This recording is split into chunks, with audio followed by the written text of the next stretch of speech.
Howard Stern Show. Mike, you battled depression. You were very open about it, right? Yeah. When you see a guy like Robin Williams, when I think about depression, I have a mental illness. Right. Forget depression. I'm mentally ill. Are you mentally ill? I believe so. Yeah, I have to be. What have you ever been talking to you? Listen, well, I am mentally ill. Have you ever really seriously been? I think I have mental illness and obsessive compulsive disorder. Do you really consider yourself mental? In all seriousness, do you suffer from mental illness? I would say I do. If I was to be really honest, I would say, listen, I'm very when you look at me now, you know what I mean, I'm Gary, so I play, but sometimes I've run into my depressed modes too. Right. It's depression you suffer Are you from, on right? medication? No. Oh, wonderful. No, the medication fucks him up. Whoo, I'm 400 pounds. You know what I mean? Hey, you don't want that. Can't have a vain guy on medication that's going to make him 400 you want pounds. to be Right. When Robin Williams, like someone like that, someone prominent, I don't know if you were a fan of his. I knew Robin. You knew him personally? Yes. And how'd you meet him? We meet each other. Trust me, we meet each other. People that deal with this situation, we know each other. We all know each other. We meet each other. Were you at meetings with him? I've been at a meeting with him, yes. Yeah. And so when you were in a meeting with him, you knew he suffered from depression. Did you guys confide in one another? Listen, this is very interesting.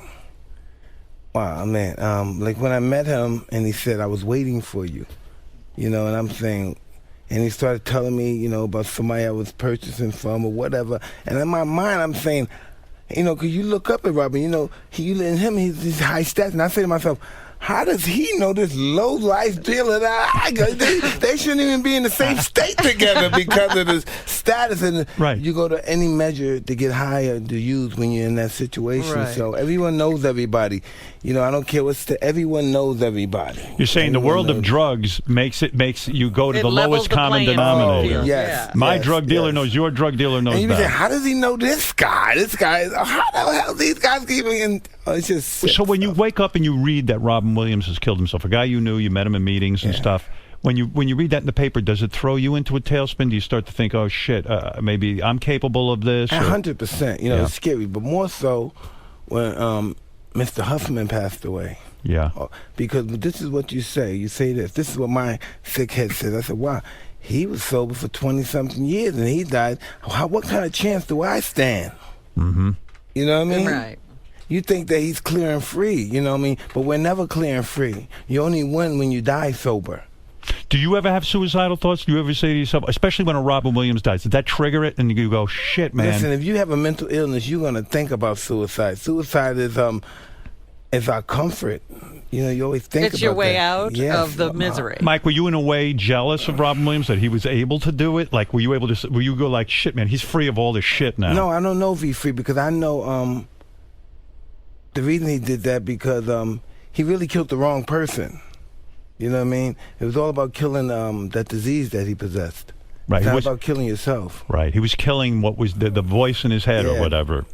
Is that what it is? Is it a voice in your head saying or something? I don't understand the Robin Williams. Think of it like this.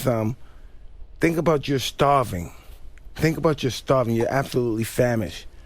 And that drug with heroin, cocaine, and that's food.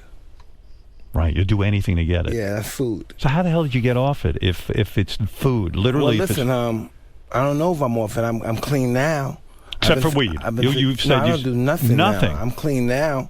You know what I mean? This is a constant fight. And then eventually that dark entity is going to knock on the door. It's going to come back, and it's going to find out all this training I've been doing.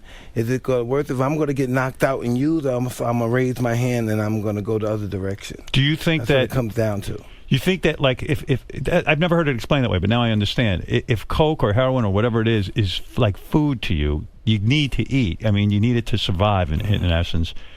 It seems insurmountable to me that you were able to kick it. And well, for most people it is. Yeah. But you have to be in the fight to even think about winning. You have to be in the fight with everything you have. So Robin Williams lost the fight, I guess. That's the way of looking at it. I don't like to look at it like that, because it's a bad situation. Yeah. It's a bad situation.